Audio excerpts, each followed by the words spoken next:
Property ತಗೊಳ್ಳೋ plan ಮಾಡ್ತಾ ಇದ್ದೀರಾ? 90% ಜನ ಈ 3 ಮಿಸ್ಟೇಕ್ಸ್ನ ಮಾಡ್ತಾರೆ.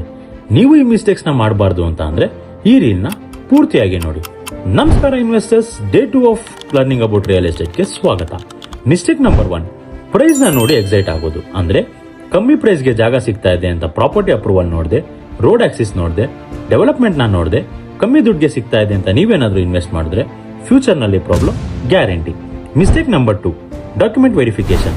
ಇಲ್ಲಿ ನೀವು ಟಿಸಿ ಚೆಕ್ ಮಾಡದೆ, ಲೇಔಟ್ ಪ್ಲಾನ್ ನೋಡದೆ, ಬರೀ ಏಜೆಂಟ್ ಮಾತನ್ನ ಕೇಳಿ ಡಾಕ್ಯುಮೆಂಟ್ ವೆರಿಫೈ ಮಾಡದೆ ಏನಾದ್ರೂ ಇನ್ವೆಸ್ಟ್ ಮಾಡ್ತಾ ಇದ್ದೀರಾ ಅಂದ್ರೆ ಪ್ರಾಬ್ಲಮ್ಸ್ ಅಂತೂ ಗ್ಯಾರಂಟಿ. ಮಿಸ್ಟೇಕ್ ನಂಬರ್ 3, ಎಮೋಷನಲ್ ಅಲ್ಲಿ ಡಿಸಿಷನ್ ತಗೊಳೋದು. ಅಂದ್ರೆ ಫ್ರೆಂಡ್ ತಗೊಂಡ, ಇರೋದು ಲಾಸ್ಟ್ ಸೈಟು, ಆಫರ್ ಎಂಡ್ ಆಗ್ತಾ ಇದೆ ಅಂತ ಏನಾದ್ರೂ ನೀವು ಎಮೋಷನಲ್ ಅಲ್ಲಿ ಡಿಸಿಷನ್ ತಗೊಂಡು ಇನ್ವೆಸ್ಟ್ ಮಾಡಿದ್ರೆ ಫ್ಯೂಚರ್ ನಲ್ಲಿ ಪ್ರಾಬ್ಲಮ್ ನ ಫೇಸ್ ಮಾಡೋದಂತೂ ಮಿಸ್ಸೇ ಇಲ್ಲ. ಸೊ ಇದೇ ರೀತಿ ನೀವು ಹೆಚ್ಚಿನ ಮಾಹಿತಿಗಾಗಿ ಮಧುವನ ರಿಯಲ್ ಎಸ್ಟೇಟ್ ಪೇಜ್ ನ ಫಾಲೋ ಮಾಡ್ಕೊಳ್ಳಿ, ಮತ್ತೆ ನಮ್ಮ ಯೂಟ್ಯೂಬ್ ಚಾನಲ್ ಕೂಡ ಸಬ್ಸ್ಕ್ರೈಬ್ ಮಾಡ್ಕೊಳ್ಳಿ. Thank you.